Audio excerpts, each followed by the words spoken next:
It's been a lot of questions. Now it's time for some answers. How did I go about insulating the fish room? Well, the fish room is going to have multiple uses, so we have to think about that first. It's going to be a studio and a fish room. So we're going to have electronics, sound deadening stuff, and a lot of aspects to take into account. We can't just say, hey, this is going to be a fish room, and that's the only thing that's going to happen in there. Now, in order to first make our informed calculation about what we're going to do as far as insulation goes, we have to first be able to understand RValue, okay? RValue is a construction rating that gives you a number to go off of on how much insulation is needed, wanted, or how much do you have. Now, the types of insulation, there are many, and we'll go over those in just a minute, but the RValue is essentially a number from 1 to, I don't know, the highest I've ever seen is 90, on basically a thickness level, or the insulation's ability to keep hot air and cold air from coming in contact with each other. You could relate to this in a very easy way with blankets, okay? If you have a super thin blanket on you, like a silk sheet, let's say that was a 1, and then on the other hand, you had 3 down comforters on top of you, and we call that a 40. You start to understand the basic idea of RValue. Now, all insulation is rated on an RValue, okay? For instance, the pink stuff that you guys have probably all seen, that you would typically see between old 2x4 on 16-inch frame walls, is typically an RValue of 13. Where I live in the Pacific Northwest, technically a wall that is an RValue of 13 will generally meet sort of like the minimum requirements as far as insulation for a wall, okay? If we're going to talk about RValue as an envelope of a structure, we have to take into account that walls, ceilings, and subfloors are all going to operate differently in relation to the RValue. As we know, heat rises, so RValue is going to be different. RValue requirements is going to be different up than it is going to be to the side, right? Generally speaking, the walls are trying to keep out temperature first and foremost, but wind also, right? Whereas your attic up above you, your attic space up there, is trying to stop heat from going up and the sun's heat penetration coming down in during the summer, right? Winter, summer, autumn, spring. We've got to take them all into account, okay? So, I've done that here with the fish room. I did a basic calculation, and I realistically want an RValue of 21. That wasn't going to happen unless I reframed the exterior of this old building. This building out here was constructed in 1993, 94, 92, I don't know, something like that, early 90s, and it never had any insulation put in or any sheetrock or anything like that. It's just been exposed 2x4s the whole entire time. Could I have built the walls bigger? To answer that question, yes, I could have built the walls bigger. For whatever reason, I just said, you know what, the R13 is going to be fine.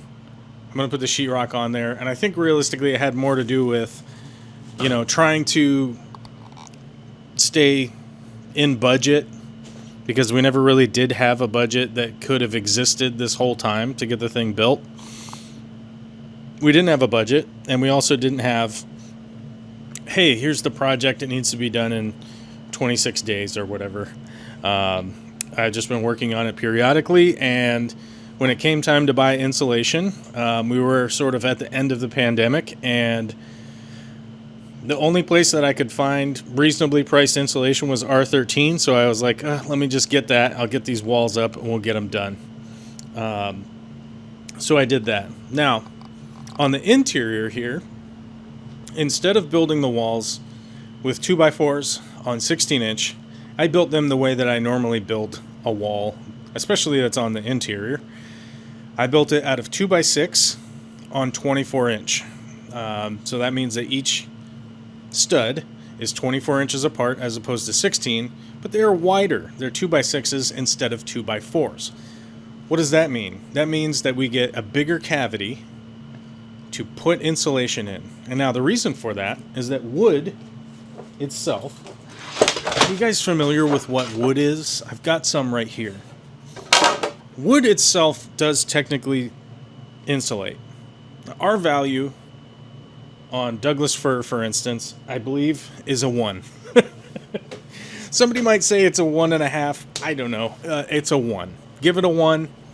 You're probably not going to be wrong when calculating. So, if at those points in the wall you have an insulation of 1, you want to try to minimize that as much as possible. I've actually seen some new techniques where people will frame offsetting studs that go one here, one here, one here, one here, so they can actually insulate in between there and create a break in between the exterior and the interior. I've never personally done that, so it wasn't really an option at the time. It wasn't something I thought about, and it's something I've never done, so I didn't really want to go ahead and completely change the game on myself. So I did a 2x6 on 24, and then I put R19 pink stuff in there. That's what I could get. It's what I could afford. But as you guys remember from the framing segment, there are a bunch of spaces in the wall that are very strange. They're very strange sets because I had to build a lot of backing, and I gotta see if I can find a piece of what I'm talking about here. So I had to build a lot of spaces where I could have backing and I could hang things from. Now those spots in the wall are actually filled with this. It's probably the best insulation on the market, probably technically inch by inch. It's a single cell, or it's closed cell, and it's ready to go. You can cut it into whatever shape. Very expensive though. So I couldn't have done all the walls with that. Otherwise I think I probably would have. The other way to get closed cell is to have a company come in and do spray foam. It's not little bottles like this. It'll be a big giant truck and a bunch of guys in hazmat suits, and you can probably look up on YouTube guys spraying that in. It is really cool. It comes out really well, and the RValue is really high on it. But budgetarily, I was probably going to have a stroke if I was to have a company come out and do spray foam, considering how much the cost would have been. So I avoided medical intervention. There's also things other than the pink stuff, like this stuff right here.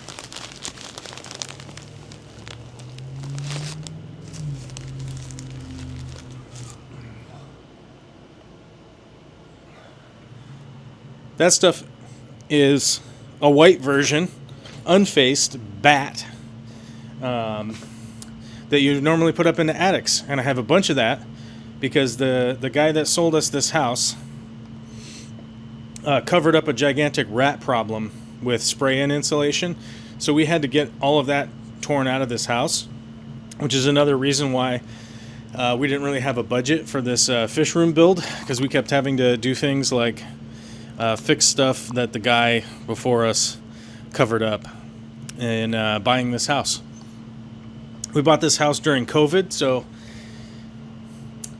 wasn't a whole lot of inspections and really wasn't a lot of time.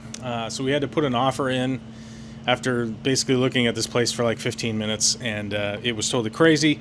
And I don't recommend anybody do that, but as you all know, the housing market is It's a special one. It's a special one these days, isn't it? Yeah. So we had to get it done, and we did what we did, and we had to live with it, and we've been living with it, but regardless.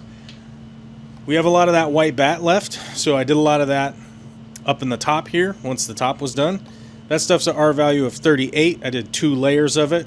2 layers of it doesn't come out to exactly double 38.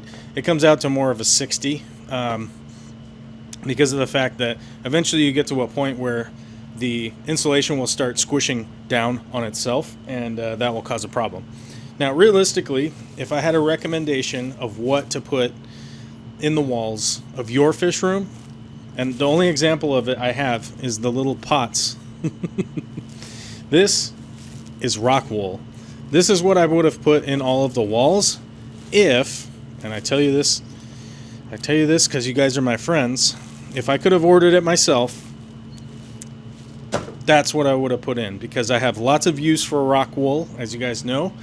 Keeping fish tanks, rock wool is super helpful for potting plants and all sorts of stuff, and it's very helpful. It just is really, really, really very helpful stuff. And I would have ordered it, but the only way that I could get it, my distributor, the only way I could get it is if I ordered a pallet. And a pallet was like $1,200, maybe more, $1,400. I think it was like $1,400, and it was an entire pallet, and I would have had a bunch of extra because I would have had to order 2 pallets. I didn't want to do that, so I ended up going with the no-faced bats, the pink stuff, and the purple closed cell. If there was a perfect world, I probably would have gone spray foam. If we were living in a relatively close to perfect world, I would have gone with the rock wool. But we live in a normal world, so I went with what I could get my hands on, what I could afford, and what would work the best. As you can see behind me, the interior of the wall that faces in here to the shop space, I actually did plywood sheeting in here because this is a garage, and it's great to be able to screw things into the walls and put things, just attach things to the wall. So I did plywood on this side, filled that wall cavity up, did sheetrock on the other side, sheetrock on the ceiling, and we have come out. We've come out at the top. We've come out ahead of the game. The insulation in there is pretty good. The weak point we have right now is the door in between here and the fish room itself, but it's not too bad. Now the issue with that is that this room it's not conditioned at all. This is basically a box. It's basically a lean-to with no. It's basically a pole barn. There's no insulation. There's no nothing. It's just open, and so if it's cold outside, it's cold in here. If it's hot outside, it's hot in here. So that's going to be our one big issue. But at some point, I may have to change out this door. It's a beautiful door that I got for free. It's a beautiful, solid interior door. It's not exactly rated for the outside temperature and the inside temperature fighting against each other. So this might be the one thing that I'll have to change at some point in time. Won't be a huge ordeal, though. I'll just get an exterior door and put it in there. But I do like the wood door, and so I'm going to do my best to keep the wood door because I don't want to get rid of it. So far, things have come out pretty good in here. Not a ton of complaints with holding temperature. Holding temperature has been pretty good. It's not a problem, realistically. We got the Mr. Cool up there, which if you want to check out the video on that, I'll have a video out about the Mr. Cool. It's been doing a great job. And then our backup, as far as keeping things handled, is right back there. It's our little dehumidifier on the rolling wheels. But hopefully this helped out with some ideas that you may or may not have with doing your insulation projects yourself. I highly recommend pricing out your job, okay? you realistically want to figure out how much it's going to cost for you to do an insulation project yourself. The reason I bring this up is that oftentimes a company is going to be able to do the project, finish it for you, without you really doing anything except footing the bill. And it's going to cost the same amount of money as it is for you to buy the insulation at a retail price. If you know somebody who can get you insulation at wholesale prices, it's definitely worth doing. If you're doing a small project like this, I got it bid by a local company that it was going to cost. What was it going to cost? It was going to cost $2,200 to do the whole job, insulation wise. After all the receipts are added up, we were just shy of $900 and me doing it myself. So on a tiny project like this, it is possible to save money, but more often than not, on any kind of reasonably bigger size project, like if I had done the whole garage would have been the same price. It would have been like $2,200. I was getting hit because I was having to pay the labor for the whole entire day, right? So it's basically like paying the entire labor charge for a whole entire day, and then the insulation was sort of whatever. They were kind of like, we're going to throw it in. So I technically could have done a bigger insulation job and it'd been the same price, because it would have been just like, yeah, it's those two guys for the day. So I really wasn't going to get hammered by the insulation. I was going to get hit by labor. So it did work out for me to do it myself. And also I could do it little bit by little bit, go through the project and double check everything, make sure everything's done, and not waste a bunch of money paying for the other half of the day while the guys got to go out to lunch or whatever they were going to go do. So yeah, I do recommend that people work out their budget, then find out how much it's going to cost to buy the insulation retail, and then get a couple of bids. I always recommend people to get a couple of bids, because sometimes you're not going to be able to DIY yourself into savings. So yeah, hopefully this was helpful. Hopefully it was informative, and hopefully you subscribe and you become a YouTube member, and you become a patron, and you become a paying member, and then you join up on our Discord, and we start doing whatever we start doing, Hopefully you do that. I'd appreciate it if you did that, because then we could do more projects, right? Which is what I want to do. More projects. So many projects.